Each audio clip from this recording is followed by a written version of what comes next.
औरतें उठी नहीं तो जुल्म बढ़ता चला जाएगा। औरतें उठी नहीं तो जुल्म बढ़ता चला जाएगा। जुल्म करने वाला सीना जोर बनता चला जाएगा। आणि ह्या जुल्म करनेवाल्याला जर सीना जोर बनून द्यायचं नसेल तर आपल्याला सगळ्यांना, म्हणजे औरतें उठी नाही म्हटलं असलं तरी आपल्याला सगळ्यांना आज उठायची गरज आहे। कारण विनेश फोगाट, साक्षी मलिक, बजरंग पुनिया आणि त्यांच्याबरोबरचे अनेक कुस्तीपटू यांनी एका प्रचंड मोठ्या राजकीय, आर्थिक आणि सांस्कृतिक ताकदीला हादरवून सोडणाऱ्या घटना घडल्या आहेत आणि त्यांना टक्कर देत आहेत। एक मोठी राजकीय ताकद आहे ब्रिजभूषण शरण सिंग हा, एक सांस्कृतिक ताकद आहे कारण एक पुरुष म्हणून या समाजामध्ये जे काय भोगायला मिळतं ते सगळं त्याच्या बाजूनी सगळे नियम असल्यामुळे आहे। आणि एक राजकीय ताकद आहे, सांस्कृतिक ताकद आहे आणि आर्थिक ताकद आहे, याच्या विरुद्धचा लढा आहे। गेल्या 3 महिने झाले या लढ्याला खरं तर सुरुवात होऊन, म्हणजे जानेवारी 2023 मध्ये पहिल्यांदा विनेश फोगाट ही पंतप्रधानांना भेटली होती आणि त्यावेळेला हे लोक रस्त्यावरच आले होते कारण त्यांना काहीच आपल्याला मिळालं नाही। त्यांना पंतप्रधानांना भेटल्यानंतर त्यांनी असं सांगितलं की हा सगळा जो मामला आहे हा क्रीडा मंत्री बघतात आणि क्रीडा मंत्र्यांकडे तुम्ही ह्याची तक्रार दिली पाहिजे।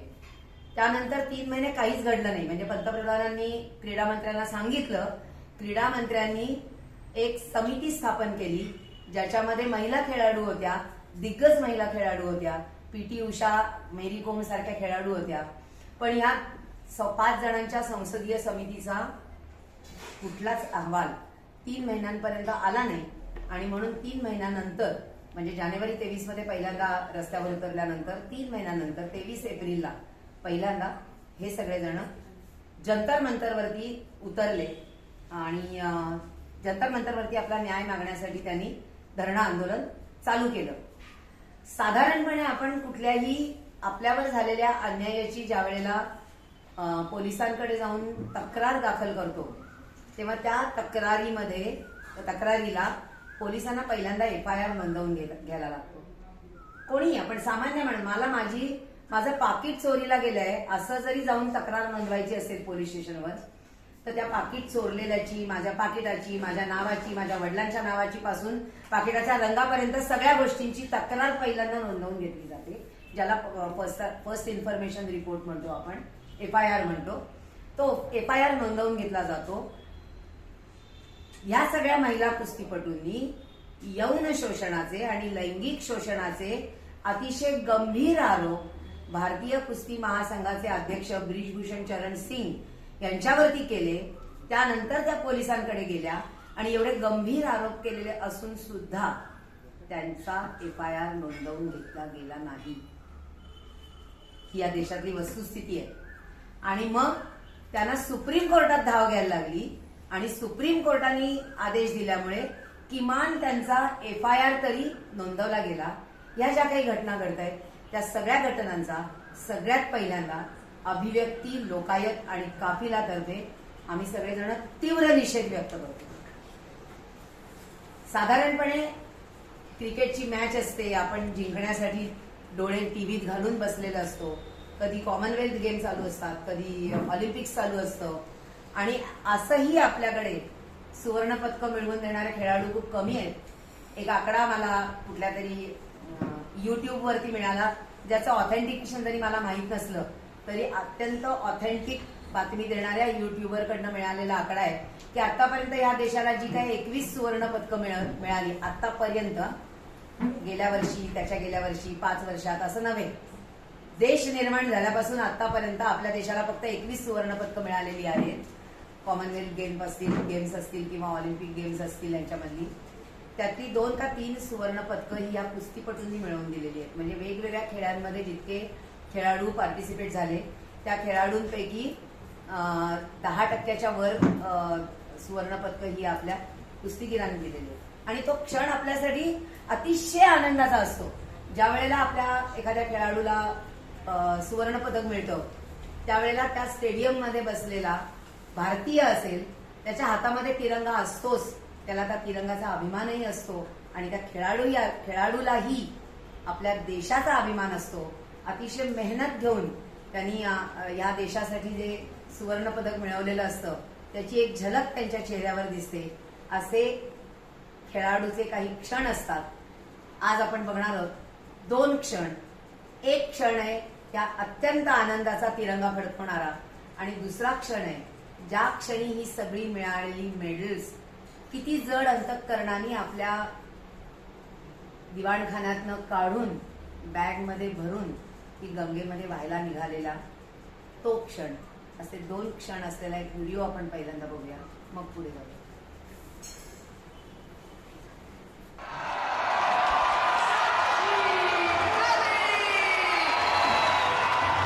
और गोल्ड मेडल जीता है भारत की साक्षी मलिक ने. पहली महिला रेसलर बनी थी जिन्होंने भारत के लिए ओलंपिक में मेडल जीता हो और अब कॉमनवेल्थ गेम्स में भी इन्होंने अपना पहला गोल्ड मेडल हासिल कर लिया है. कुछ साल फॉर्म से संघर्ष किया लेकिन जबरदस्त वापसी साक्षी की और अब भारत का राष्ट्रीय गान.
ये खुशी के लम्हे हैं, ये भावनाओं के लम्हे हैं, ये आंसुओं के लम्हे हैं और गोल्ड मेडल जीतकर अपने देश को गौरवान्वित करने के लम्हे हैं.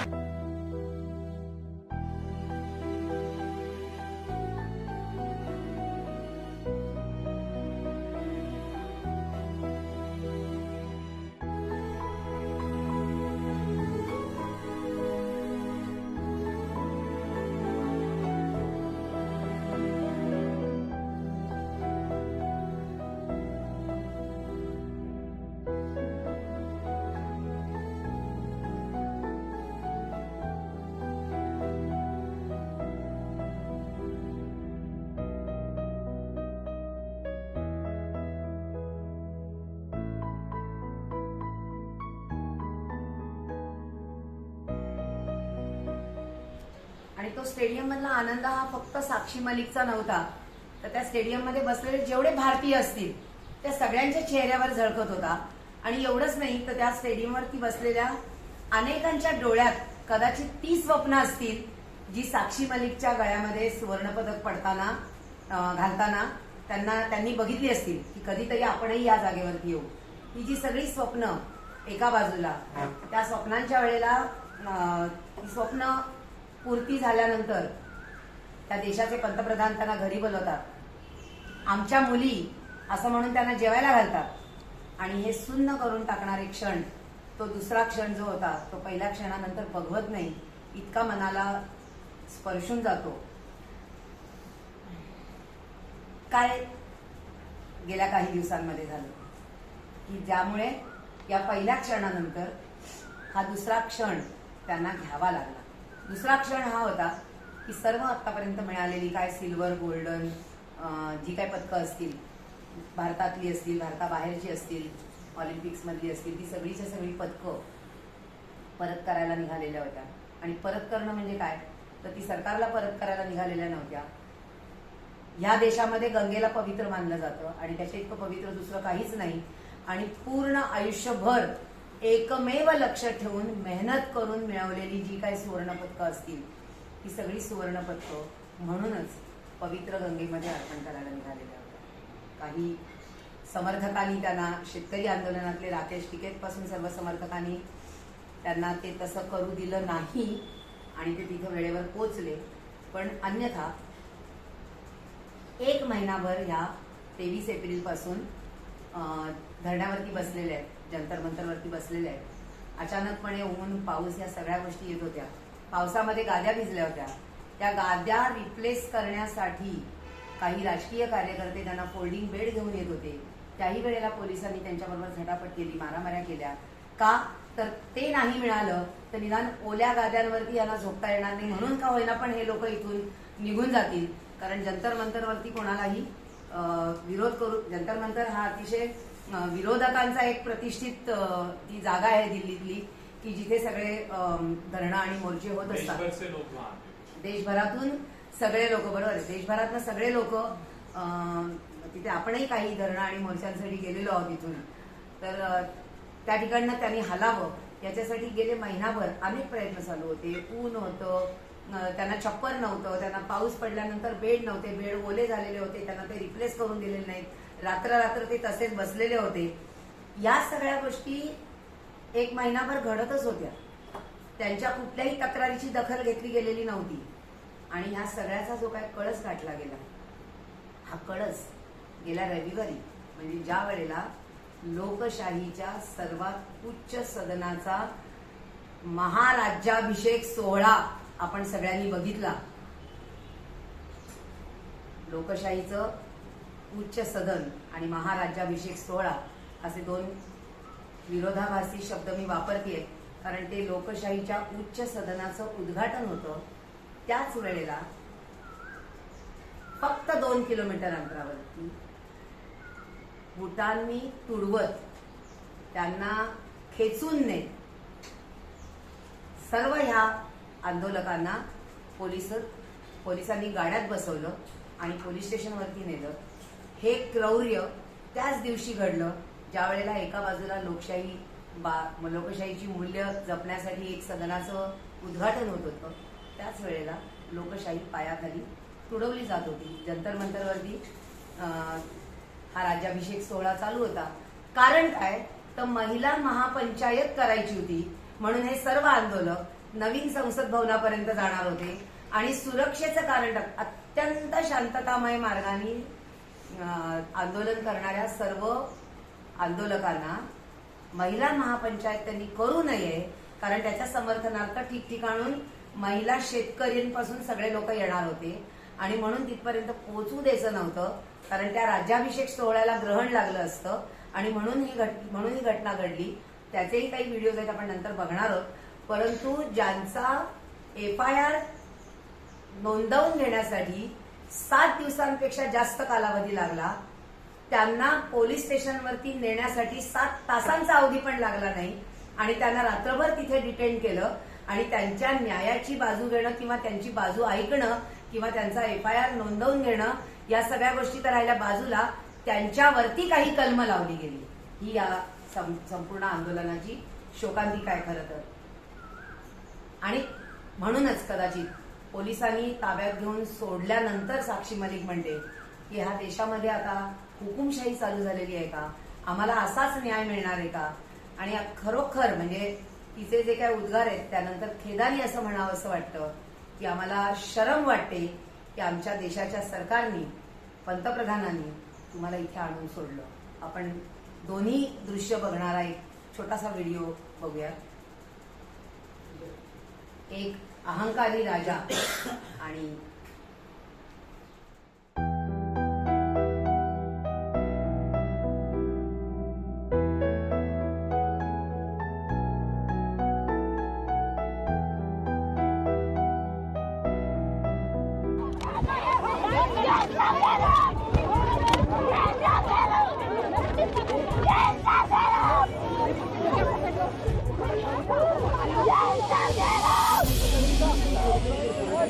Yeah.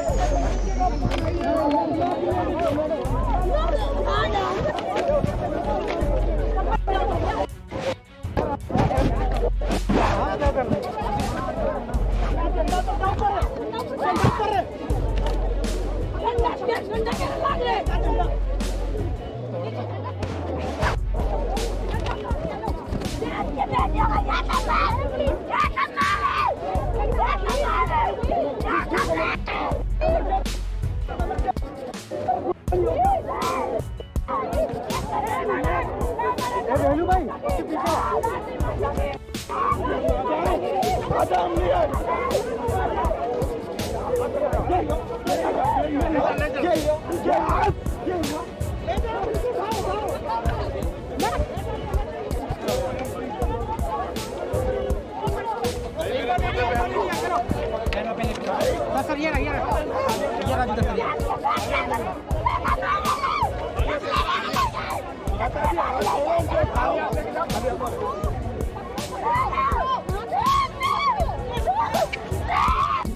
देखिए यहाँ पे पूरी पुलिस ने पूरी बैरिकेटिंग कर दी और हमारे बहुत सारे लोगों को 1000-2000 लोगों को तो डिटेन कर चुके हैं, चाहे वो हरियाणा में हो, दिल्ली में हो, कहीं पे भी हो, उनके घर पे पुलिस बैठा दी है। और जो लोग बोल रहे हैं ना कि आज ब्रजभूषण कि भाई मैं 15 लाख आदमी इकट्ठे कर दूंगा, जिस पे आरोप लग रहे हैं, उसको तो ये आज़ादी दे रहे हैं। और यहाँ एक जो ये देश की बेटियां जो न्याय मांग रही है, उनके साथ ये ऐसा व्यवहार कर रहे हैं। और आज लोकतंत्र का तो उद्घाटन कर रहे हैं, लोकतंत्र की हत्या कर रहे हैं देश में।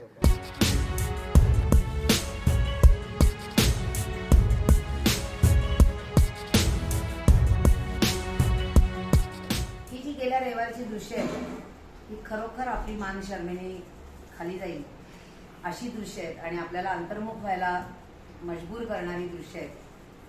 2012 ते 2022 या 10 वर्षाच्या कालखंडात ब्रिजभूषण शरण सिंगवर अनेक वेळेला अनेक जणांवर त्यांनी यौन शोषणाचे किंवा लैंगिक अत्याचार केल्याच्या तक्रारी आजपर्यंत झालेल्या आहेत। आणि त्या फक्त मुद्दा असा असतो की खरं तर ह्या तक्रारींमध्ये 7 मुख्य महिला बॉक्सर्स आहेत, पण कायमच आपल्याकडे महिलांना हा प्रश्न विचारला जातो।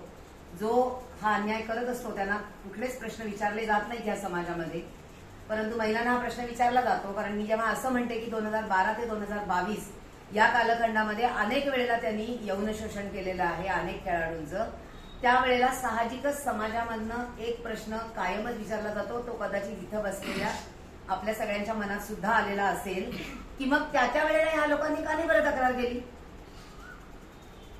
मला माहित नाही किती जणांच्या मनामध्ये हा प्रश्न आला, पण आपल्या मनाला विचारावा आपण हा प्रश्न की आपण सहज म्हणतो की अरे 10 वर्षात इतक्या वेळा या लोकांनी तक्रार का केली नाही, या लोकांनी 10 वर्षात तक्रार का केली नाही। याचं कारण आज आपल्याला आपली जी सामाजिक परिस्थिती आहे, महिलांचं जे स्थान आहे, त्यांचं जे दबलेपण आहे, याच्या पलीकडे जाऊन आणखी विचार करण्याची गरज नाही किंवा हा प्रश्न खरं म्हणजे मनात येण्याची गरज नाही की महिला किती मोठ्या प्रमाणात दबलेल्या असतात आणि त्यांना कुठल्या कुठल्या प्रकारे ब्लॅकमेल केलं जातं हे आपण सगळं ऐकणार आहोत। पण त्यांना कुठल्या कुठल्या प्रकारे ब्लॅकमेलही केलं जातं। या सगळ्या गोष्टींना मी टू ही जी चळवळ चालू झाली होती त्यावेळेला मी टू मध्ये काही बायकांनी त्यांच्यावरती पुरुषांनी केलेल्या लैंगिक अत्याचारांवरती, मग ते भूतकाळातले असतील कदाचित, बोलायला सुरुवात केली। त्यावेळेला न्यायालयाचा हा निवाडा आहे, न्यायालयाचा हा आदेश होता की लैंगिक अत्याचार मग तो बाईवर कधीही झालेला असला आणि तिने तो नंतर कधीही सांगितला तरी त्याने काही फरक पडत नाही, त्याची दखल ही घेतली गेलीच पाहिजे आणि त्याच्यावरती आक्षेपार्ह असेल ते सगळं त्याच्यावर योग्य कारवाई ही झालीच पाहिजे।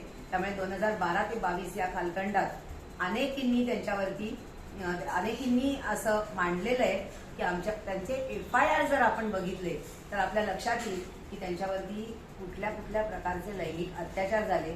मी 7 जणींनी म्हटलं, त्यातली एक बाजूला ठेवूयात आपण आता, 6 जणींवरती झालेल्या FIRचे एक मुलगी थोडक्यात कथन करते, तोही व्हिडिओ बघूया आपण। म्हणजे ती मुलगी ते FIR काय झालेत, कुठली कलमं लागलेत हे सांगत असताना ती स्वतः सुद्धा निशब्द झाली एका ठिकाणी। पूर्व रेसलिंग फेडरेशन ऑफ इंडिया के अध्यक्ष और यौन शोषण के आरोपी ब्रिजभूषण सिंह के खिलाफ दर्ज हुई FIR से उद्धृत इन 6 पहलवानों के शब्दों को जरा सुने। पहलवान नंबर 1, एक दिन जब मैं होटल के रेस्टोरेंट में रात के खाने के लिए बाहर थी तो आरोपी ने मुझे अलग से अपनी खाने के टेबल पर बुलाया।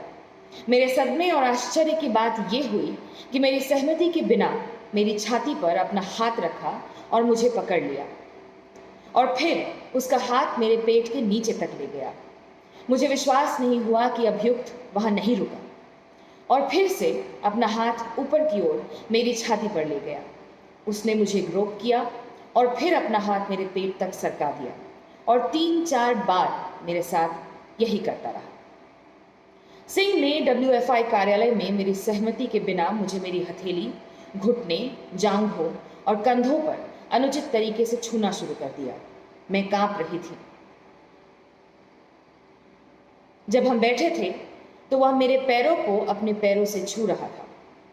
मेरे घुटने को छुआ, उसने अपना हाथ मेरी छाती पर रखा और मेरी सांस की जांच करने के बहाने मेरे पेट को छू रहा था। उसका एकमात्र इरादा मेरा शील भंग करना था। पहलवान नंबर 2, जब मैं चटाई पर लेटी हुई थी, आरोपी मेरे पास आया और मेरे पास झुक गया और मेरे कोच की अनुपस्थिति में मेरी अनुमति के बिना मेरी टी शर्ट खींची, अपना हाथ उस पर रख दिया, मेरी सांस की जांच करने के बहाने मेरे स्तन को छुआ और हाथ मेरे पेट के नीचे सरका दिया। जब मैं फेडरेशन कार्यालय पहुंची, मुझे आरोपी के कमरे में बुलाया गया था। मेरे भाई जो मेरे साथ थे, उनको स्पष्ट रूप से बाहर रहने के लिए कहा गया था। अभियुक्त ने अन्य व्यक्तियों के जाने पर दरवाजा बंद कर दिया, मुझे अपनी ओर खींच लिया और मेरे साथ जबरदस्ती शारीरिक संपर्क बनाने की कोशिश की। पहलवान नंबर 3, आरोपी ने मुझे अपने बिस्तर की ओर बुलाया जहां वह बैठा था और फिर अचानक उसने मुझे अनुमति के बिना जबरदस्ती गले लगा लिया। अपने सेक्सुअल इरादों को पूरा करने के लिए उसने मुझे सेक्सुअल फेवर्स के बदले सप्लीमेंट खरीद के देने की पेशकश भी की। पहलवान नंबर 4, मुझे आरोपी ने बुलाया और मेरी सांस की जांच के बहाने मेरी टी शर्ट खींची और अपना हाथ मेरे पेट के नीचे सरका दिया और मेरी नाभि पर हाथ रख दिया। चूंकि आरोपी हमेशा अनुचित बात इशारे करने की तलाश में रहता था, हम लड़कियों ने सामूहिक रूप से यह निर्णय लिया था कि हम नाश्ते, दोपहर या रात के खाने के लिए अकेले नहीं जाएंगे। पहलवान नंबर 5, जब मैं अंतिम पंक्ति में खड़ी थी टीम फोटोग्राफ के लिए, आरोपी आया और मेरे साथ खड़ा हो गया। मुझे अचानक अपनी बटॉक्स पर किसी का हाथ महसूस हुआ। मैं दंग रह गई क्योंकि वे अत्यधिक आपत्तिजनक थे और वो भी मेरी सहमति के बिना थे। जब मैंने दूर जाने की कोशिश की तो मुझे जबरन कंधे से पकड़ा गया। पहलवान नंबर 6, मेरे साथ एक तस्वीर क्लिक करने के बहाने उसने मुझे मेरे कंधों से खींच लिया। खुद को बचाने के लिए मैंने आरोपी सिंह से दूर जाने की कोशिश की। चूंकि मैं आरोपी के व्यवहार से असहज थी, मैंने उसके चंगुल से बचने के लिए बार बार उसके प्रयासों का विरोध किया और उसे दूर ढकेलने की कोशिश की। उस पर उसने मुझे धमकी दी, ज्यादा स्मार्ट बन रही है, आगे कोई टूर्नामेंट नहीं खेलना तूने? तो क्या एक लड़की है या आपकी कोई बहन है या बेटी है जिसका सपना देश के लिए खेलना है, मेडल लाना है, किससे सवाल करना चाहेंगे आप? इन लड़कियों से, ब्रिजभूषण से, या उस मीडिया से जो इस वक्त लड़कियों से ही सवाल कर रही है, सबूत मांग रही है? सच और झूठ न्यायपालिका तय करेगी, मगर आपका सच कोण तय करेगा? FIR वाचत असताना त्या मुलीला सुद्धा ते वाचवत नव्हते. किती संवेदनशील झाले. हे फक्त गेले 3 महिने नाही चालू आहे. सगळ्यात पहिल्यांदा विनेश फोगाट ही 2021 मध्ये पंतप्रधानांना भेटायला गेली होती. एका कॉमनवेल्थ गेम क्लब लगरी गेम्स मधनं परत आल्यानंतरची घटना आहे ही. आणि त्यावेळेला त्या अल्पवयीन खेळाडूंनी, मी मगाशी म्हटलं की 7 खेळाडूंचे FIR आहेत, त्यापैकी एका खेळाडूला बाजूला केलं कारण ह्या 7 खेळाडू या 18 वर्षाच्या पुढच्या आहेत आणि एक मायनॉर खेळाडू आहे जिच्याबरोबर चर्चा केल्यानंतर विनेश फोगाटनी 2021 मध्ये पहिल्यांदा पंतप्रधानांना जाऊन भेटली आणि आमच्या बाबतीत ह्या अशा घटना घडतायत असं सांगितलं. त्यावेळेला पंतप्रधानांनी तिला असं सांगितलं की हे काम क्रीडा मंत्री बघतील, तुझी तक्रार क्रीडा मंत्री अनुराग ठाकूर यांच्याकडे दिली गेली जाईल आणि ते पाहतील, तेव्हा त्यांच्याकडनं तुला फोन येईल. ती असं सांगते की 2021 पासून ना त्या तक्रारीची कधी दखल घेतली गेली आणि ना त्या क्रीडा मंत्र्याचा मला आजपर्यंत फोन आला. आणि मग ह्या सगळ्यांनी निर्णय घेतला कारण आपापसात त्यांचं जे बोलणं चालू होतं, कारण त्या सगळ्या 7-8 बॉक्सर्सनी एका मुलीनी वाचा फोडल्यानंतर अनेकांनी त्याच्यावरती बोलायला सुरुवात केली आणि मग त्यांनी ठरवलं की आपण हे आंदोलन पुढे नेलं पाहिजे. त्यावेळेला ह्या तेव्हा अल्पवयीन असलेल्या मुलीवरती जो अत्याचार झालेला आहे तो आपल्या देशाच्या कायद्याप्रमाणे पॉक्सो अंतर्गत, म्हणजे लहान मुलांच्या संरक्षणासाठी यौन लैंगिक शोषणाच्या संरक्षणासाठी जो कायदा बनवण्यात आलेला आहे त्या कायद्याअंतर्गत त्याच्यावरती शिक्षा होते आणि त्यातला शिक्षेचा सगळ्यात पहिला, जसं फार पूर्वी 498 मध्ये जर तक्रार दाखल केली एखाद्या महिलेने तर त्या पुरुषाला, नवऱ्याला जामीन मिळत नव्हता आणि ताबडतोब अटक करण्यात येत होती.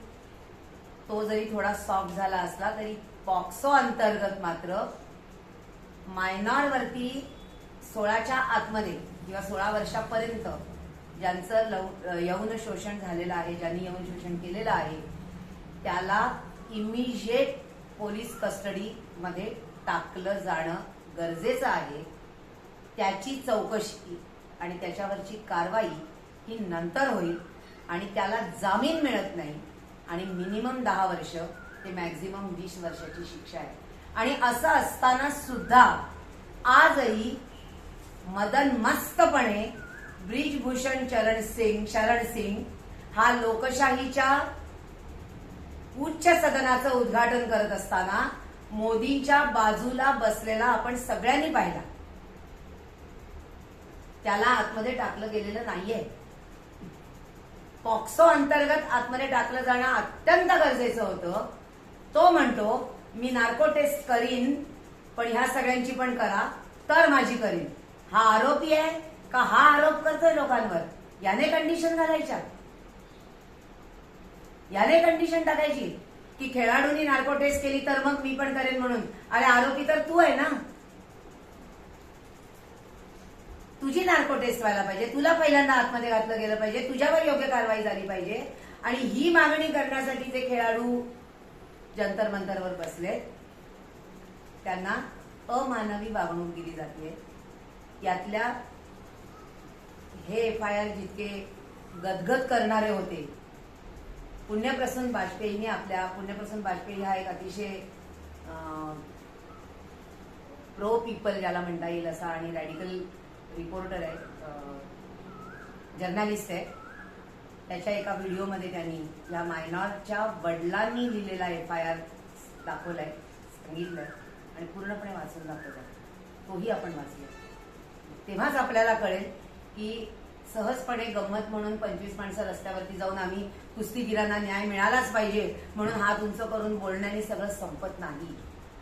याची मुळं कुठपर्यंत आहे हे आपल्याला तेव्हाच कळेल जेव्हा हा आपण व्हिडिओ ऐकू. पुण्यप्रसून वाजपेयीचा मायनॉरचा FIR.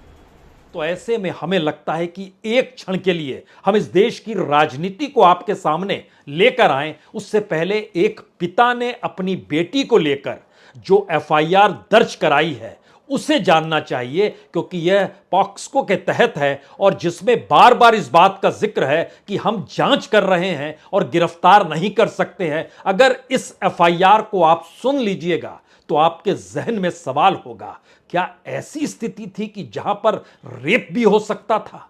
ऐसी स्थिति आ गई थी, उसके बावजूद भी दिल्ली पुलिस कुछ नहीं कर रही है. यह कौन सी परिस्थिति है? क्योंकि उस नाबालिग पहलवान के पिता जो हैं उन्होंने बहुत साफ तौर पर उसमें जो FIR कॉपी में लिखाया है कि बेटी ने एशियन चैंपियनशिप में 62 किलोग्राम फ्री स्टाइल में गोल्ड मेडल जीता.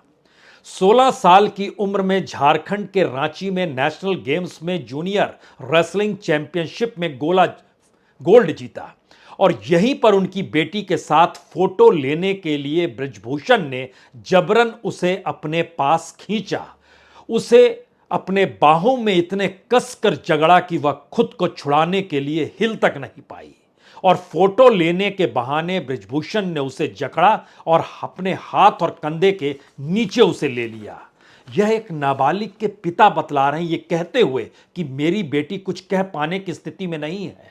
इस दौर में हालांकि पुलिस ने यह भी चलाया और अलग अलग जगहों पर चल गया, वो नाबालिग नहीं थी, जबकि एशियन गेम्स, उम्र 16 बरस, सारी जानकारी पिता ने दी FIR की कॉपी में. और उसमें लिखा जो है FIR में, ब्रिजभूषण ने नाबालिग से कहा तुम मुझे सपोर्ट करो और मैं तुम्हें सपोर्ट करूंगा. जबकि पहलवान जो नाबालिग थी उसने कहा मैं अपने बलबूते यहां तक आई हूं और मेहनत करके आगे तक जाऊंगी. ब्रिजभूषण ने कहा एशियन चैंपियनशिप के ट्रायल जल्द होने वाले हैं, कॉपरेट नहीं किया तो खामियाजा ट्रायल्स में भुगतना पड़ेगा. और बृजभूषण ने नाबालिग पहलवान को कमरे में बुलाया। नाबालिग पहलवान प्रेशर में थी कि उसका कैरियर बृजभूषण बर्बाद ना कर दे, इसीलिए वह मिलने चली गई और वहां पहुंचते ही बृजभूषण ने अपनी तरफ खींचा और जबरदस्ती शारीरिक संबंध बनाने की कोशिश की। यानी नाबालिग के साथ यह क्या बलात्कार की स्थिति नहीं पैदा हो रही है? ऐसी परिस्थिति और ऐसे बीच में एक पिता जब एफआईआर की कॉपी में इन शब्दों का जिक्र कर रहा है तो बावजूद इसके पुलिस को इसके बाद भी जांच करनी है। कोई कानून, पॉक्सो कानून के नियम कायदे को अगर पढ़िएगा तो उसकी कोई, आपको उसमें कोई ऐसा हिस्सा नहीं मिलेगा जिसमें पुलिस को जांच करनी पड़े इन आरोपों के बाद भी। और उसके बाद एफआईआर की कॉपी का अगला पैरा देखिए। नाबालिग पहलवान इससे पहले पूरी तरह सहम गई और किसी तरह खुद को बृजभूषण के चंगुल से छुड़ाया और कमरे से बाहर भाग निकली। और 2022 के मई के महीने में एशियन चैंपियनशिप का जब ट्रायल शुरू हुआ, जहां बृजभूषण के कहे के मुताबिक नाबालिग पहलवान के साथ भेदभाव किया। यह भेदभाव क्या था? यह भेदभाव था कि इसी ट्रायल में एक और बात हुई कि ट्रायल के दौरान एथलीट के स्टेट का, यानी जिस राज्य से आती है एथलीट, वहां का रेफरी और मैट चेयरमैन जो होता है, दोनों उस जगह के नहीं होने चाहिए। लेकिन जब ट्रायल लिया जा रहा था तो नाबालिग पहलवान के ट्रायल के दौरान उसे दिल्ली के पहलवान के साथ लड़ाया गया, जिसमें रेफरी और मैट दोनों दिल्ली से थे, जो नियमों का खुला उल्लंघन था। दूसरी बात होती है कि जब ट्रायल हो रहा होता है तो उसको कैमरे पर शूट किया जाता है कि कल को ऐसा ना हो कि किसी को अपने हिसाब से बाहर कर दे। तो बृजभूषण अपने हिसाब से बाहर नहीं कर सकते अगर कैमरे पर सब कुछ हो रहा है। लेकिन कैमरे से भी छेड़छाड़ आगे उस एफआईआर की कॉपी में है। नाबालिग पहलवान ने वहीं पर इसका विरोध किया जो रेफरी और मैट को लेकर था। इस पर उसे दो टूक कहा गया, खेलना होगा अन्यथा मुकाबले के दूसरे एथलीट को वॉकओवर यानी विजेता घोषित कर दिया जाएगा। और नाबालिग पहलवान के मैच के वक्त जो रिकॉर्डिंग की जा रही थी, स्विच ऑन और स्विच ऑफ, वो लगातार किया जाने लगा जिससे वीडियो में गड़बड़ी हो सके। और ये हो गया। ये सब बृजभूषण के कहने पर किया गया क्योंकि मेरी बेटी ने उसके यौन इच्छा पूर्ति करने से इनकार कर दिया था। इससे ज्यादा विभत्स स्थिति क्या हो सकती है? और 2022 में जब नाबालिग पहलवान लखनऊ ट्रायल्स में प्रैक्टिस कर रही थी तो बृजभूषण फिर उसके पास आया और बृजभूषण ने उसे पर्सनली मिलने को कहा। नाबालिग पहलवान ने कहा कि बार बार इस तरीके से परेशान ना करे।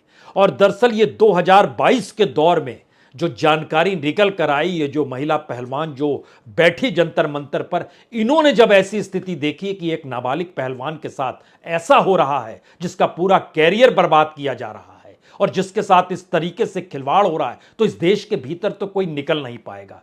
इसीलिए एक न्याय मिलना चाहिए, इसको लेकर भी ये महिला पहलवानों ने आंदोलन की शक्ल में अपने आप को लाकर खड़ा किया। फोगाटला पहिल्यांदा या अल्पवयीन मुलींनी ही तक्रार केली होती आणि ह्या पद्धतीने जर गोष्टी घडणार असतील, कारण एवढंच नाही घडत तर त्यांना प्रशिक्षण शिबिरामध्ये त्यांचं यौन शोषण केलं जातं।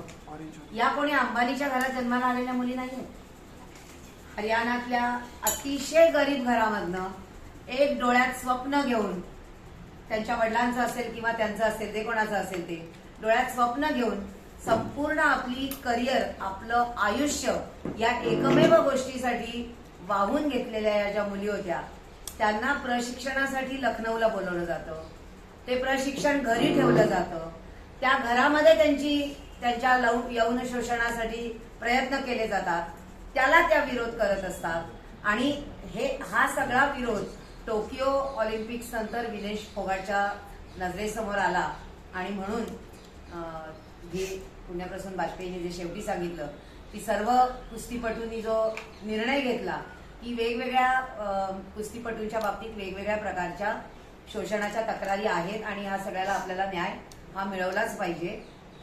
आणि हे आत्ताचं नव्हतं, 1-2 वर्षातलं नव्हतं, तर गेली 10-12 वर्ष चालत आलेलं शोषण होतं आणि त्यामुळे त्या धरण्यावरती, जंतर मंतरवरती बसल्या होत्या। ज्याच्या विरोधात ही तक्रार केलेली आहे, जो आर्थिक महासत्ता आहे, जो राजकीय महासत्ता आहे आणि सांस्कृतिक सत्ता तर त्याच्या हातातच आहे, तो ब्रिजभूषण शरण सिंग आहे तरी कोण? मला माहिती नाही सगळ्यांना त्याचा इतिहास, त्याचा भूगोल माहिती आहे की नाही, परंतु ब्रिजभूषण शरण सिंग हा उत्तर प्रदेशमध्ये आत्तापर्यंत 1991, 1991, 1999, 2004, 2009, 2014 आणि 2019 या सगळ्या लोकसभा मतदारसंघांमधनं निवडून आले. सुरुवातीला गोंडा मतदारसंघामधनं निवडून आला, त्यानंतर त्यांनी जो विजय मिळवला तो बलरामपूर मतदारसंघामधनं मिळवला आणि शेवटचे 3 लोकसभा मतदारसंघामधनं तो जो निवडून आला ते तिन्ही कैसरगंज या मतदारसंघातनं निवडून आलेला आहे. अतिशय मोठं प्रस्थ आहे. एक गठ्ठा सगळी मतं त्याच्या बाजूनी जाणार याची भाजपला पूर्णपणे कल्पना आहे आणि ही पूर्ण कल्पना असल्यामुळे हा माणूस त्यांच्यासाठी अत्यंत महत्वाचा आहे, ना की अनेक नारे महिलांच्या संदर्भात देत असलेल्या भाजपच्यासाठी महिला महत्वाच्या आहेत. याच्या व्यतिरिक्तही त्याची ओळख आहे आणि ती म्हणजे राम मंदिर पदन्यासामध्ये त्याची भूमिका होती आणि बाबरी मशिदीच्या विध्वंसामध्ये अडवाणी, उमा भारती यांच्याबरोबर ज्या 40 लोकांवरती FIR दाखल केलेला आहे, आरोपपत्र आहे, त्यामध्ये सुद्धा त्याचं नाव आहे. तेव्हा आता कदाचित आपल्याला कल्पना येईल की केवढ्या मोठ्या ताकदीसमोर या गावातनं आलेल्या आणि स्वतःची करिअर आणि अख्खं आयुष्य झोकून ज्याच्यामध्ये टाकलेलं आहे त्यांनी, ते करिअर पुढे नेण्यासाठी त्यात न्याय मिळावा म्हणून ज्या रस्त्यावरती बसलेले आहेत त्यांची लढाई केवढी मोठी आहे आणि ही लढाई आपल्याला किती जणांबरोबर पोचवायची आहे त्याचा अंदाज कदाचित त्याच्या या बलदंड ओळखीनंतर आपल्याला येऊ शकेल. या एका माणसाला आत्तापर्यंतची सगळी चुप्पी बीजेपीची, एका शब्दाने पंतप्रधान बोललेले नाहीयेत त्या गोष्टीवरती. ना त्यांना खेचत पोलीस स्टेशनवरती नेलं त्याच्यावर बोलले, ना त्यांच्या यौन शोषणावर बोलले, ना एवढं एकही वाक्य बोलले की आम्ही तुम्हाला न्याय देणार की नाही हा पुढचा मुद्दा आहे, पण निदान आम्ही तुम्हाला न्याय देऊ हे वाक्य सुद्धा त्यांच्या तोंडून आलेलं नाही. पण एका बाजूला नारे मात्र देतात की बेटी बचाओ बेटी पढ़ाओ, अब की बार बहुत हुई महिलाओं पे मार, अब की बार मोदी सरकार. मोदी सरकारच्या 10 वर्षाच्या कालावधीमध्ये महिलांवर होणाऱ्या गुन्ह्यांमध्ये 50% वाढ झाली. गुन्हे घडतातच, कोणाचंही सरकार असू दे, या समाजामध्ये गुन्हे घडतायत ठिकठिकाणी, निरनिराळ्या ठिकाणी, कारण एक व्यवस्था आहे वेगळी ज्याच्यावरती चर्चा करायची आजची वेळ नाहीये, पण थोडक्यात चर्चा नंतर होईल. त्यामुळे ते गुन्हे घडतायत, महिलांवर हिंसा होत आहेत, महिलांवर अन्याय होत आहेत, अत्याचार होत आहेत. परंतु महिलांवर होणाऱ्या हिंसांमध्ये मोदीच्या राज्यकाळामध्ये 10 वर्षाच्या कालखंडामध्ये 50% वाढ झालेली आहे. बेटी बचावचा नारा देऊन मोदी सरकार असं म्हणतं की आम्ही महिलांच्या बाजूनी आहे. त्या बेटी बचावच्या नाऱ्यामध्ये आतापर्यंत 843 कोटी रुपयांचं जे सँक्शन आहे त्यातले 60% रक्कम ही फक्त जाहिरातींवरती खर्च झाली. बेटी बचावला काय उरलं माहित नाही आणि कुठे खर्च केले ते माहित नाही.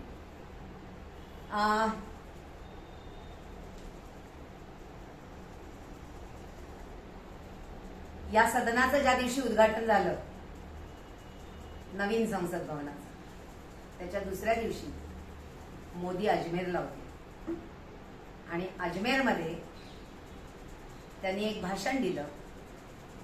त्या भाषणाचा आम्हाला क्लिपिंग मिळाली नाही, त्यामुळे मी इथे कोट आणलाय त्यांचा. नेहमीप्रमाणे भाषण हे काँग्रेसला टार्गेट करणारं होतं, पण ते महिलांच्या संदर्भातलं होतं. ते महत्वाचं आहे कारण एका बाजूला सगळे रेसलर्स आंदोलनाला बसले, आदल्याच दिवशी नव्या संसद भवनाचं उद्घाटन झालेलं आहे, दुसऱ्या दिवशी राजस्थानचा दौरा करतात पंतप्रधान आणि तिथे अजमेरमध्ये असं बोलतात की राजस्थानमध्ये म्हणजे राजस्थानमध्ये बेटियों के खिलाफ साजिश करने वालों को राजस्थान की कांग्रेस सरकार ने, कारण राजस्थान मध्ये कांग्रेस सरकार है, राजस्थान की कांग्रेस सरकार ने खुली छूट दे रखी है। कांग्रेस सरकार को बेटियों की सुरक्षा की, बेटियों के हित की परवाह नहीं है। कुस्तीपटूंवरती एक शब्द ज्यांनी काढला नाही तो काँग्रेस सरकारला टार्गेट करण्यासाठी म्हणतो की इथे बेटियों की सुरक्षा की कोई परवा नाही आहे। हे त्यांचं कोट खरं म्हणजे एका मोठ्या व्हिडिओमधलं होतं, पण ते आम्हाला मिळालं नाही।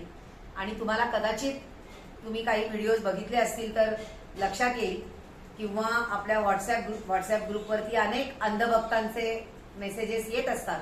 प्रत्येकाच्या व्हॉट्सअप ग्रुपवर काही ना काही अंधभक्त आहेतच, किंवा त्यांचाच एक मोठा ग्रुप असतो। एक पूर्णपणे सन्नाटा आहे, कुस्तीपटूंबद्दल काहीच बोलायचं नाही। तुम्ही काही पण टाका, तुम्ही कुठलाही मेसेज टाका, त्याच्यावरती एका चकार शब्दाने उत्तर देत नाही। आणि हे आमदार खासदारांपासून ते अंधभक्तांच्या व्हॉट्सअपच्या ग्रुपपर्यंत अतिशय टूलकिट प्रमाणे फॉलो केलं जातं। आत्ताच एक नवीन व्हिडिओ आला, बघताना सगळेजण हसणार आहेत याची मला कल्पना आहे, आणि तो हास्यास्पदच आहे, परंतु तोच आतमध्ये वेदना पण देतो। भाजपची खासदार असलेली मीनाक्षी लेखी ही एका ठिकाणी टॉयलेटचं ओपनिंग करण्यासाठी गेलेली होती, म्हणजे भरपूर वेळ होता त्यांच्याकडे। तिला रस्त्यात गाठून एका महिला पत्रकाराने विचारलं की रेसलर्स सगळ्या आंदोलनाला बसले, त्याबद्दल तुम्हाला काय म्हणायचंय? काय म्हणते बघूया। दिल्लीची खासदार है। मैम रेसलर्स बैठे हैं, उनके लिए क्या कहना चाहेंगी? मैम रेसलर्स बैठे हैं, उनके लिए क्या कहेंगी? मैम रेसलर्स अपने मेडल बहाने जा रहे हैं, उनके बारे में क्या कहेंगे आप? चलो मैम रेसलर्स अपने मेडल बहा रहे हैं, उनके बारे में क्या कहेंगी? कानून नियम प्रक्रिया चल रही है मैम, लेकिन कोई सुनवाई नहीं है, प्रधानमंत्री कुछ बोलने के लिए तैयार नहीं है। आप महिला सांसद हो,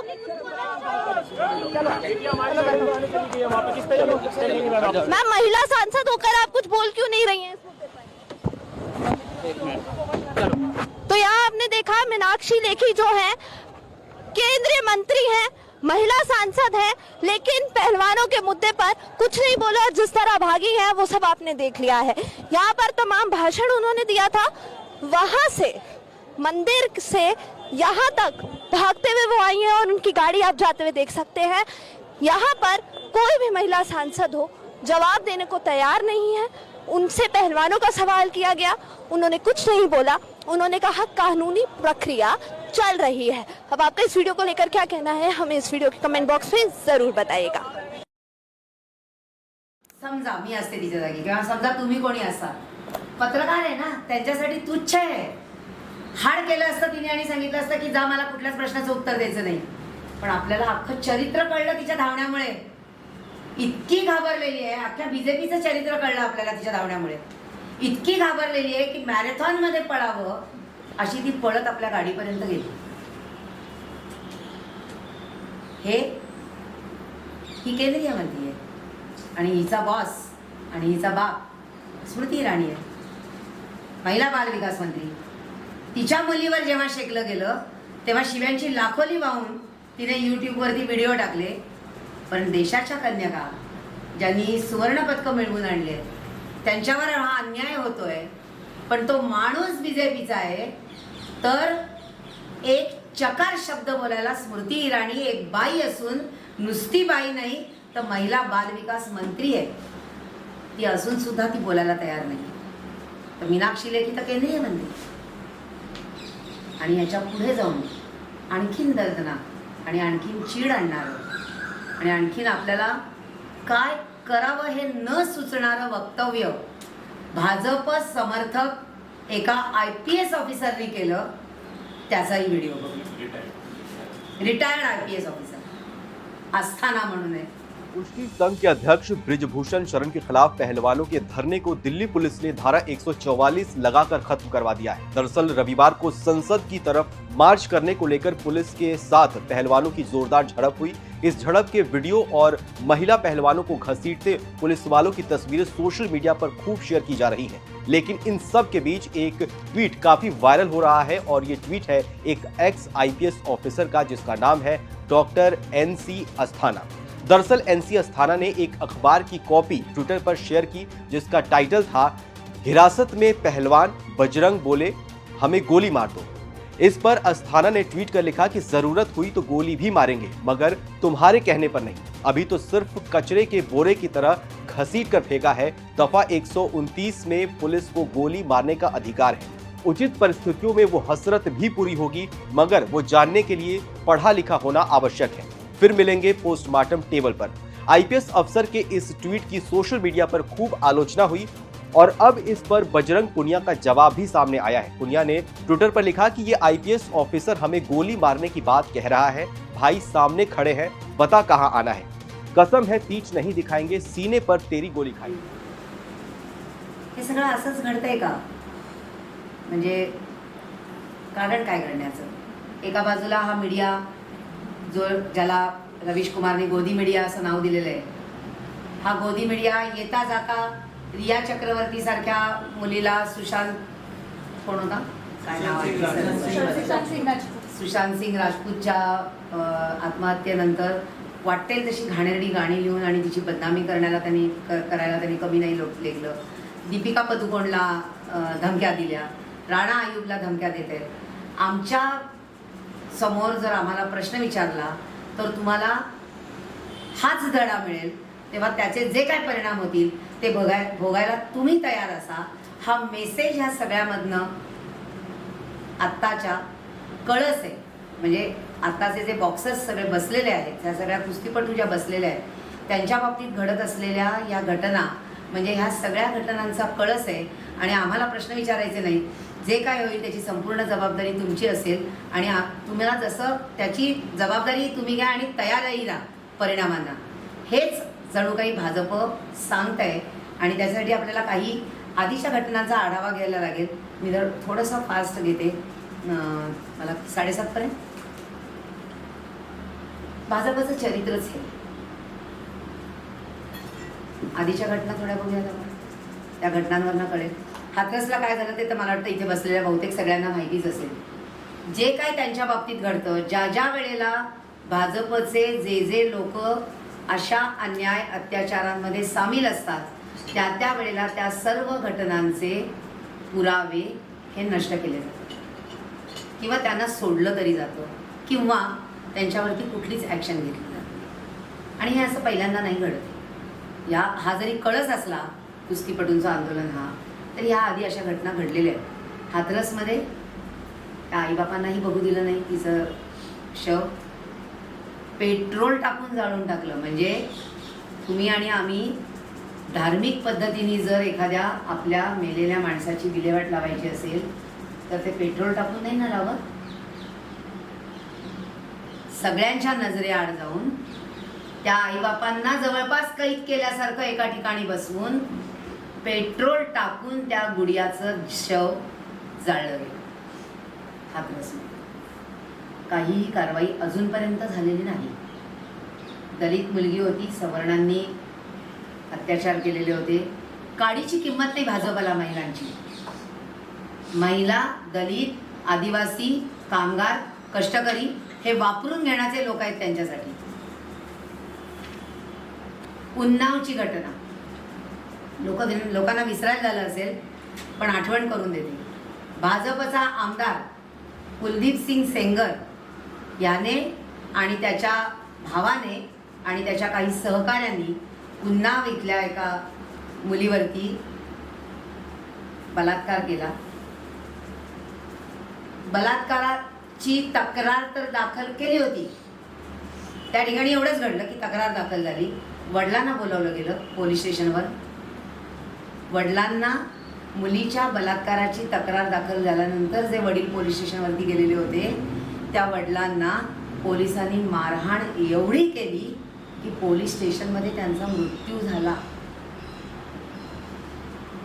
आपल्या मुलीच्या वर झालेल्या बलात्काराच्या न्यायासाठी पोलीस स्टेशनवर गेलेल्या बापाचा पोलिसांनी केलेल्या मारहाणीत मृत्यू झाला. त्यानंतरही ती तक्रारही उशिरा नोंदवून घेतली, पण नोंदवून घेतली होती. त्यानंतर तक्रार झाली, पकडले गेले. कुलदीप सिंग जनमत तयार झालं.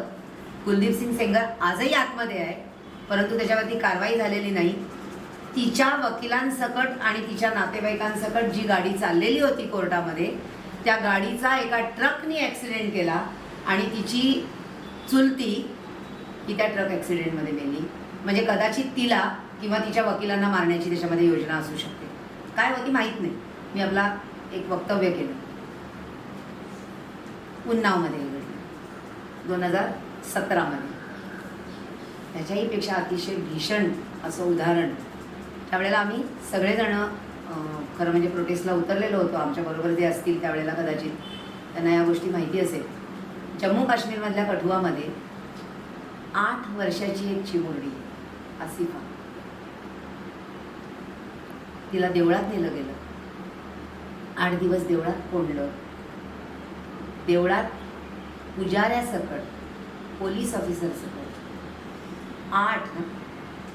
लक्षात घ्या, इथे ती मुलगी आली आहे कोणतरी, आता कुठेतरी बसली, मला माहीत नाही, अर्चना बरोबर आली होती. 8च वर्षाची असली. बोलताना काळजाला सरे पडतात की 8 वर्षाच्या मुलीवर पुजारी आणि पोलीस ऑफिसर सकट सगळ्यांनी 8 दिवस सतत बलात्कार केला. 8 वर्षाच्या मुलीवर बलात्कार. तिला काय समजतंय, काय तिच्या शरीराचं झालं असेल. आणि त्यानंतर पोलीस स्टेशनवर ती गेली, जाणारच होती. कुठल्याही 25 वर्षाच्या मुलीवरती 8 दिवस सातत्याने सतत बलात्कार चालले असते, ती सुद्धा मेली असती. ती तर 8 वर्षाची चिमुरडी होती. त्यानंतर बलात्काऱ्यांना माहीत होतं कोण बलात्कार करते. बलात्काऱ्यांना पकडण्यासाठी आणि त्यांच्यावर ताबडतोब कारवाई करावी म्हणून पोलीस स्टेशनवरती गेलेल्या लोकांना भाजप समर्थकांनी पळवलं तिथनं मारामारी करून. आणि आपल्या देशाच्या इतिहासात पहिल्यांदा मारामारी करताना, त्यांना पळवून लावताना एक मोठा मोर्चा हिंदू जागरण मंचच्या नावाने तयार केला आणि रामाच्या नावाने घोषणा देत, हिंदू वंदे मातरमच्या नावाने घोषणा देत, जय श्रीरामच्या नावाने घोषणा देत. हे समर्थक, बलात्कार करणाऱ्यांचे समर्थक, बलात्काराला न्याय मागणाऱ्यांसाठीच्या अंगावर गेले आणि आपल्या देशाच्या इतिहासात पहिल्यांदा बलात्कारांना समर्थन देणारी घटना घडली. भारत का झेंडा ले आणि हातात तिरंगा घेऊन वंदे मातरमच्या घोषणा देत, जय श्रीरामच्या घोषणा देत, हिंदू जागरण समितीच्या नावाने बलात्कारांना समर्थन देणं हे आपल्या देशाच्या इतिहासात पहिल्यांदाच घडलंय. हे भाजपचं चरित्र आहे. आणखीन एक घटना सांगतो, मग पुढे ही घटना सांगितल्याशिवाय भाजपचं चरित्र पूर्ण होणार नाही. सगळ्यांना माहीत असलेली घटना आहे. बिल्किस बानो, तिच्या डोळ्यासमोर तिच्या हातातली 3 वर्षाची मुलगी आणि पोटातलं बाळ आणि आणखीन 14 माणसं मारली गेल्याच्या आरोपावरून गोध्रामध्ये जी दंगल झाली 2002मध्ये, त्यावेळेला मुस्लिमांवर झालेल्या अत्याचारांमध्ये मुस्लिम आपल्या घरातनं बाहेर पडून इकडे तिकडे जे लपत होते, त्या लपण्याच्या ह्याच्यामध्ये अख्खी फॅमिली घरातनं जी बाहेर पडली होती, त्यामध्ये बिल्किस बानो प्रेग्नंट होती. तिच्या हातात तिची 3 वर्षाची मुलगी होती आणि तिचे सगळे नातेवाईक तिच्याबरोबर होते, 14 नातेवाईक. सगळ्यांना मारलं. त्यानंतर त्या 11 आरोपींना जन्मठेपेची शिक्षा झाली. जन्मठेपेची शिक्षा झालेली असताना हे सगळे हिंदू समर्थक होते, हिंदुत्ववादी होते, BJPचे कार्यकर्ते होते, जे की नंतर सिद्ध झाले. मी आता म्हणते त्याला काही ठोस पुरावे पण आहेत. हे सगळे त्यात जन्मठेपेची म्हणजे काय 14 वर्षाची जी शिक्षा असेल त्यातले किमान 4 वर्ष तरी सगळेचे सगळे पॅरोलवर होते, म्हणजे बाहेर आलेले होते. म्हणजे ॲक्च्युली शिक्षा त्यांनी 10 वर्षाची भोगली होती खरं सांगायचं तर. आणि गुजरातमध्ये आनंदीबाई पटेल मुख्यमंत्री असताना असा एक हे पास झाला होता की महिलांवरच्या कुठल्याही अन्यायाच्या विरोधात ज्या तक्रारी केल्या जातील त्यामध्ये आतमध्ये टाकलेल्या पुरुषांना सोडलं जाणार नाही. आणि त्याला माती फासून ज्या दिवशी 15 ऑगस्टला पंतप्रधान देशावरनं महिलांना देशामध्ये सुरक्षा कशी दिली गेली पाहिजे याचं भाषण देत होते, त्याच वेळेला बिल्किस बानोच्या 11 ठार मारणाऱ्यांना आणि तिच्यावर बलात्कार करणाऱ्यांना सोडलं गेलं. ते आले, त्यांच्या माळा घालून बलात्कार केला, म्हणजे त्याने जसा काही सिंहगड जिंकला, माळा घालून त्यांचं स्वागत केलं गेलं आणि मिठाई वाटली गेली. हे दृश्य आपण सगळ्यांनी बघितलं. आणि ते का तर ब्राह्मण आहेत. हे आर्ग्युमेंट सातत्याने प्रेसमध्ये आणि पेपरमध्ये येत होतं की ते ब्राह्मण आहेत आणि म्हणून ते वाईट कृत्य करूच शकत नाहीत. अरे त्यांनी केलं ना, केलं होतं ना, अनेकांवर बलात्कार केले, तिच्या एकटीवर नव्हते केले, ठार मारलं होतं ना 14 लोकांना. कोणी का कुठल्या का जातीचे असे ना, तुम्ही ब्राह्मण आहेत म्हणून सुटका कशी करून देऊ शकता त्यातनं. ब्राह्मण्य पाळणाऱ्या, मी एक शब्द वापरते, कदाचित काही जणांना कळेल, कदाचित काही जणांना कळणार नाही, मनुवादी विचारसरणीची भाजपची नीती आहे आजपर्यंतची. भाजपला डॉक्टर बाबासाहेब आंबेडकरांनी आम्हाला दिलेले समान अधिकार नकोय, स्त्री पुरुष समानता नकोय, जाती जातीत असलेली समानता नकोय, माणूस म्हणून प्रत्येकाला असलेलं एक स्वातंत्र्य, मत आणि वजन नकोय. त्यांना मनु काळातला, मनु हा एक कोणीतरी होऊन गेला ज्याने एक ग्रंथ लिहिलाय, त्याला मनुस्मृती असं म्हटलं जातं. आणि त्या मनुस्मृतीमध्ये जे काय आहे ते वाचून किंवा ते ऐकून इथं बसलेल्या महिलांचा खून कदाचित खवळून उठेल. कारण बायकांच्या बाबतीत ते सत्कार ज्याने केला तो गुजरात राज्याचा मंत्री होता आणि तो भारतीय जनता पार्टीचा होता. सगळ्या भाजपच्या मंत्री आणि आमदारांनी त्यांचं स्वागत केलं, मिठाया वाटल्या. मला सांगा, मी बिल्किस बानो आहे, मी काय समोरचं दृश्य बघून विचार करेन मनामध्ये. आणि त्यानंतर ती प्रचंड घाबरलेली आहे. आज तो भाग वेगळा आहे, तो आता त्याचा मुद्दा नाही आहे, पण म्हणून म्हटलं की त्या दहशतीत तुम्ही राहा. मनुस्मृतीमध्ये बायकांना दहशतीत ठेवण्याच्याच सगळ्या गोष्टी आहेत. फार सोपं वचन आम्ही सांगून टाकतो, लहानपणी बापानं, तरुणपणी पतीनं आणि म्हातारपणी मुलांना रक्षण करायचं असतं. खूप सोपं करून सांगून टाकलं ना आम्ही. आणि असं वाटतं की रक्षण करायचं असतं म्हणजे आम्हाला खूप प्रोटेक्टिव्ह भूमिका दिलेली आहे बायकांना आणि आमची रक्षण करण्याची जबाबदारी पुरुषांनी अंगावर घेतली. तसं नाहीये ते. त्याच्यामध्ये खूप घाणेरड्या पद्धतीने बाई उच्चृंखल असते, ती पुरुषांना चिथवते, तिने चुकीच्या गोष्टी केल्या तर तिला केरसुणीने ठार मारलं पाहिजे. बायको मेली तर नवऱ्याने ताबडतोब दुसरं लग्न केलं पाहिजे.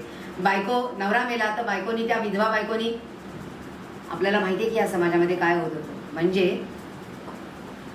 ह्या विचारसरणींनी प्रेरित असलेले, ज्यांना आजही जे दिल्लीत संविधान जाळतात, ज्यांना आजही मनुस्मृती हाच कायदा हवाय, जे उघडपणे संसदेत मांडतात की आम्हाला मनुस्मृतीचा कायदा हवाय, अशा लोकांबरोबर आपण जायचं की नाही किंवा यांचं चरित्र उघडं करायचं की नाही, हा आज इथे बसलेल्या हॉलमधल्या सगळ्या लोकांना माझा प्रश्न आहे.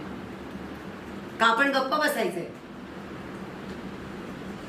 हे चरित्र नाही उघड केलं तर या देशातला 50% बायकांचा जो त्यांना पुन्हा एकदा मागं घेऊन गेलं जात आहे ना.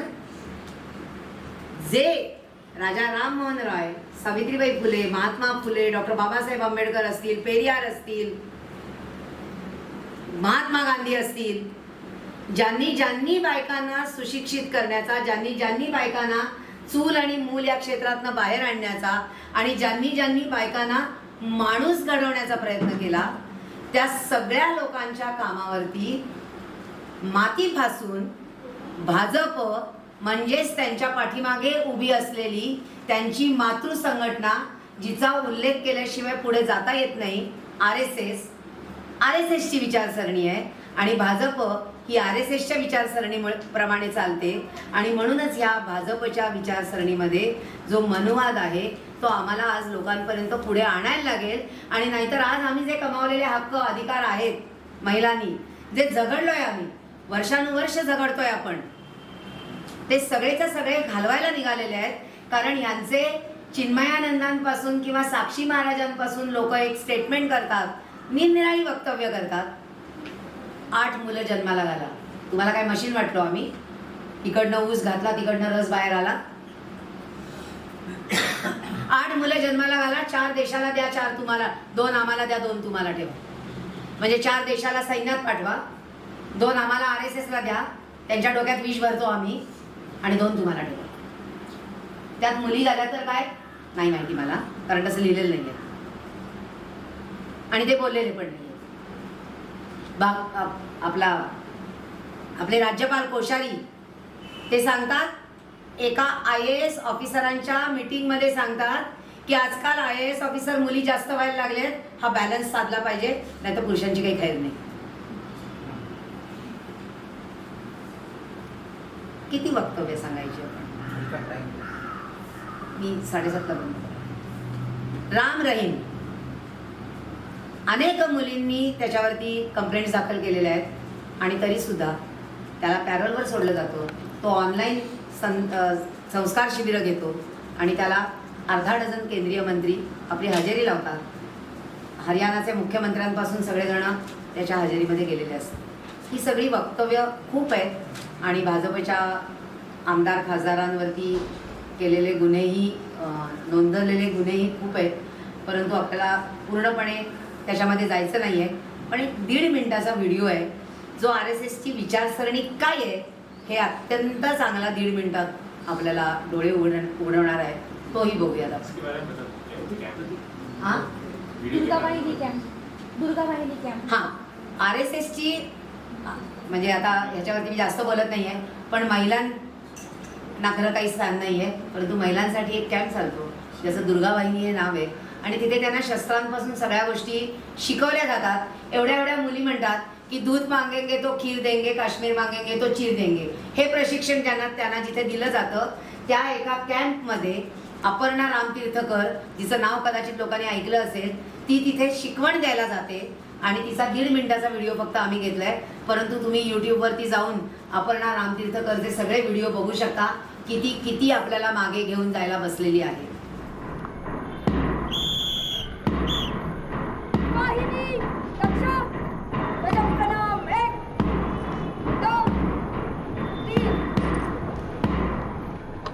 पण आज या व्यासपीठावरून मला निश्चितपणे स्त्रियांचा धर्म सांगावा लागेल. पोरींची लग्न 18 पूर्ण झाली की पहिल्यांदा करा. 25 वर्षाच्या होत पर्यंत इतक्या मॅच्युअर होत आहेत, कुणाच्या बापाला ऐकत नाही. आईने मला शाळेत सुद्धा घालायला नकार दिला. आई म्हणाली लिहिता वाचता आलं ना भास झालं. एकदा संध्याकाळच्या वेळेला आरशात बघितलं तर आईने मारलं होतं. आईचा फटका अजून आठवतो. अक्षरशः मुलींचे पाय जमिनीवर नाहीत शिक्षणामुळे. त्या बाईने केवळ हट्टीपणासाठी करिअर करत बाहेर पडणं आवश्यक आहे का? इतके आपण पाश्चात्य झालो. काढा सगळं डोक्यातनं. स्त्री पुरुष समानता, स्त्री पुरुष समानता घटनेने दिली हो. पण एक गोष्ट आहे, निसर्गाने दिलेला दुबळेपणा लपवता येतो का? 5000 वर्षापूर्वी जेवढं शील आणि चारित्र्य महत्वाचं होतं तेवढंच आज आहे. आबला आहेत की बनवलं जातं हा मुद्दा आहे वेगळा. पण आहेत का खरोखर? रेसलर्सकडे बघून असं वाटेल की दुबळ्या आहेत. मेरी कॉम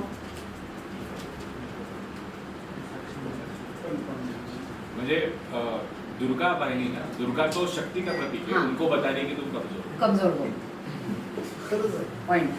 आणि हे विचार राष्ट्रीय स्वयंसेवक संघ आणि त्यांचे गुरुजी गोळवलकर यांचे आहेत आणि ह्या विचारधारेला मानणारा एक मोठा वर्ग या समाजामध्ये आहे. अशा समाजामध्ये आपल्या मुली कशा काय सुखी राहू शकतील किंवा सुरक्षित राहू शकतील हा प्रश्न आपल्याला खरं म्हणजे पडायला पाहिजे आणि त्याप्रमाणे आपण खरं म्हणजे पावलं उचलायला पाहिजे. मीनवाईल मी थोडं शेवटाकडे जाते की एका बाजूला ही लढाई मी मगाशी जसं म्हटलं की एक व्यवस्था आहे, पुरुष प्रधान व्यवस्था ज्याला म्हटलं जातं की या समाजामध्ये पुरुष श्रेष्ठ आहे आणि महिला कनिष्ठ आहे. हे आपण मानूया किंवा नको मानूया, पण हा समाज मानतो.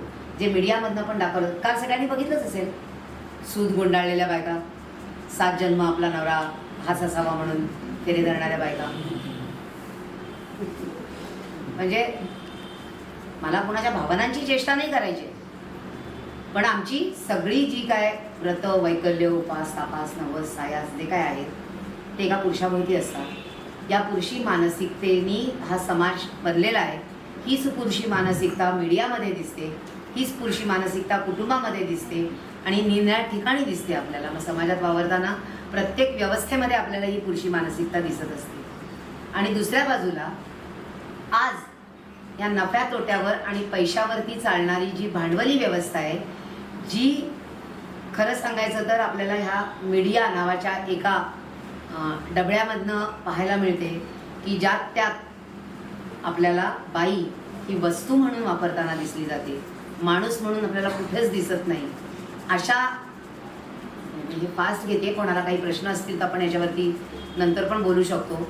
परंतु ही एक भांडवली व्यवस्था आहे, ही एक पैशावर चालणारी व्यवस्था आहे जी ह्या समाजामध्ये जिनी खरं म्हणजे जास्तीत जास्त बाईला वस्तू बनवलेलं आहे, जे आज आपण रोज बघतो.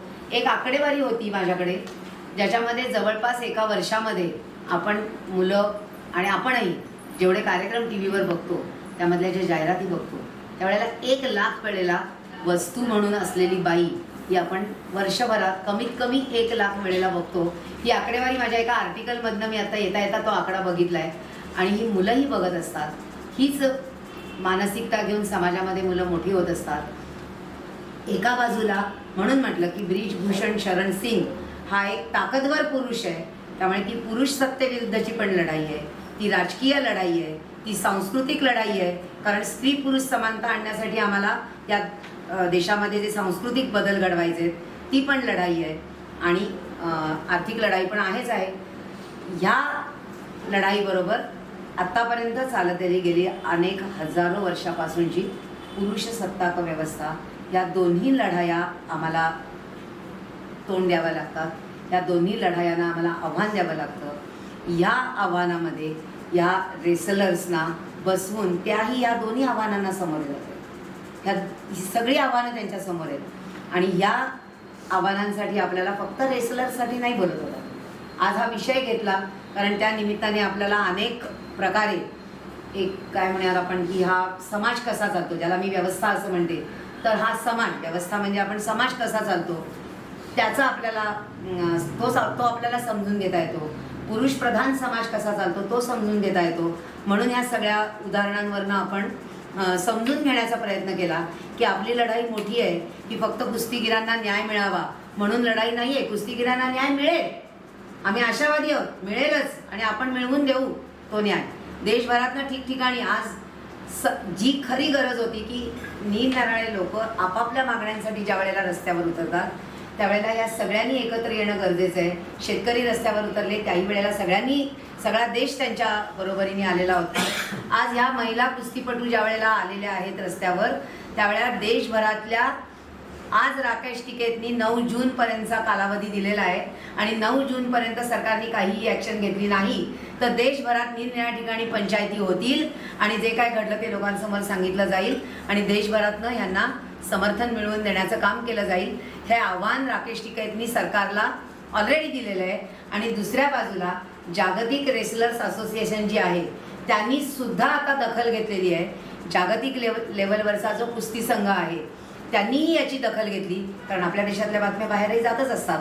त्यांनी दखल घेऊनही त्यांनी 45 दिवसांच्या आत जागतिक भारतीय कुस्ती संघाची इलेक्शन्स घ्यायला सांगितलेली आहेत. अन्यथा भारतीय कुस्ती संघ हा जागतिक कुस्ती संघातनं बाहेर ढकलला जाईल असंही जागतिक कुस्ती संघाने सांगितलेलं आहे. या दोन्ही घटना आशादायी आहेत की एका बाजूला देशभरातनं समर्थन जे मिळत आहे ते किंवा मिळणार आहे ते, आणि एका बाजूला जागतिक लेवलवरती घेतली गेलेली दखल, आणि दुसऱ्या बाजूला जरी ह्या सगळ्या रेसलर्सनी आपलं आंदोलन जंतर मंतरवरचं बंद केलेलं असलं आणि ते आपापल्या घरी गेलेले असले तरी ह्यांनी ट्विट करून सांगितलेलं आहे की हे आंदोलन संपलेलं नाही आहे. आपण सुद्धा समजून घेतलं पाहिजे की हे आंदोलन संपलेलं नाही आहे. मुद्दा एवढाच आहे की आज आपली संवेदनशीलता जागृत होणार आहे की नाही. एकूणात ह्या प्रश्नावरनं आपली स्त्री आणि पुरुष समानतेकडे बघण्याचा आपला दृष्टिकोन काय आहे, आपल्या संवेदना जागृत करणं आणि आपण आपल्या संवेदना जागृत करून लोकांपर्यंत त्या पोचवणं, लोकांच्या संवेदना जागृत करणं, याची आज खरी समाजाला गरज आहे. आणि ते आपल्याला इथून येणाऱ्या पुढच्या काळात करायचं आहे, कारण ही लढाई संपलेली नाही. कुस्तीगिरांना न्याय मिळाला तरीही ही लढाई संपणार नाही आहे. कारण जोपर्यंत कोणातरी, मला माहीत नाही, नीरज कदाचित त्याचं नाव सांगेल, एका माणसाचं वक्तव्य आहे की जोपर्यंत कुठला ना कुठला तरी एक माणूस तुरुंगात आहे तोपर्यंत मी फ्री नाही. तसंच जोपर्यंत या समाजातल्या कुठल्या ना कुठल्या मुलीवरती अन्याय घडतोय तोपर्यंत मी फ्री नाही, मी स्वतंत्र नाही. कारण तो त्या मुलीवरतीच फक्त घडणारा अन्याय नसतो, तो कधीही माझ्यावरही घडू शकतो. त्यामुळे तिला समर्थन देणं आणि माझ्या अन्यायाच्या विरोधात सुद्धा उभं राहणं, या दोन्ही गोष्टी आपल्याला सायमल्टेनियसली करायला लागतील. समाज म्हणून आपल्याला स्त्रियांना आणि पुरुषांना सगळ्यांनाच संवेदनशील बनवायला लागेल. आज आपल्याबरोबर इतके पुरुष कार्यकर्ते आहेत आणि मला तर खूप महत्त्वाचं सांगायचं आहे की आत्तापर्यंत आमचा रेकॉर्ड असा राहिलेला आहे की स्त्रियांच्या प्रश्नावरती आमच्याबरोबर संवेदनशील कार्यकर्ते जास्त जोडले जातात, पुरुष कार्यकर्ते. आपण हे सगळं आव्हान घेऊन पुढे जाऊया, एवढंच सांगते आणि थांब.